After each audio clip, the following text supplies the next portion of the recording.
ঈদুল আজহার নামাজ আদায়ে প্রস্তুত হচ্ছে জাতীয় ঈদগাহ ময়দান। কাজ শেষ প্রায় 90%। চলছে একেবারেই শেষ মুহূর্তের প্রস্তুতি। আজকের মধ্যে শেষ হবে পুরো কাজ। এবার 35,000-এর অধিক মানুষ নামাজ আদায় করতে পারবেন ঈদগাহ মাঠে। ঈদের প্রধান জামাত অনুষ্ঠিত হবে সকাল 7:30টায়। মুনিয়া জোথের রিপোর্ট।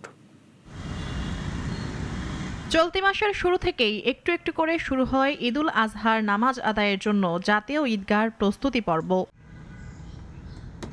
120 জন শ্রমিক নিরলস পরিশ্রম করে একেবারে প্রস্তুতির দ্বারপ্রান্তে। গেটে রং তুলির শেষ আঁচড় দিচ্ছেন রং মিস্ত্রি। আজকের মধ্যেই শেষ হচ্ছে সব কাজ। এরপর পুরোপুরি প্রস্তুত হবে জাতীয় ঈদগাহ। আমরা আজ 15 দিন ধরে করতেছি এবং কাজে খুব ভালো লাগে এবং আমাদের এখানে কয়েকটা গেট আছে। এটা সৌন্দর্যভাবে আমরা অন্তত 10 থেকে 15 জন লোকে কাজ করি।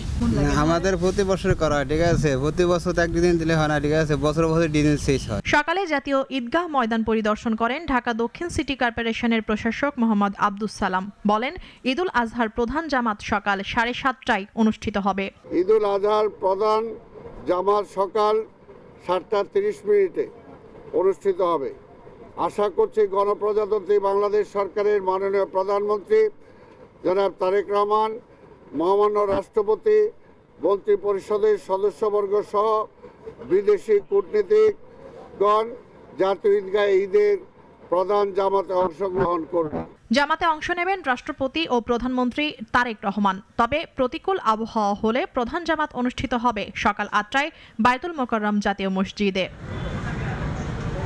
ঈদগাহে প্রবেশের জন্য 4টি ও বের হওয়ার জন্য 7টি গেট থাকবে। এছাড়া 8 ঘন্টার মধ্যে কোরবানির বর্জ্য অপসারণ করা হবে বলেও জানান প্রশাসক। ঈদের দিন কলাবাগান এসটিএস থেকে দুপুর 1:30 ঘটিকায়, এসটিএস থেকে মাতোয়ায় ল্যান্ডফিলে কোরবানির বর্জ্য পরিবহন আনুষ্ঠানিকভাবে শুরু করা হবে। পরবর্তীতে 8 ঘন্টার মধ্যে অর্থাৎ রাত 9:30 ঘটিকার মধ্যে ঈদের প্রথম দিনের বর্জ্য অপসারণ করা হবে ইনশাআল্লাহ। নগরবাসীকে কোরবানির পশুর বর্জ্য ড্রেনে না ফেলে নির্ধারিত জায়গায় আবর্জনা ফেলার আহ্বান জানান তিনি। মুনিয়া জুথি, নাগরিক, ঢাকা।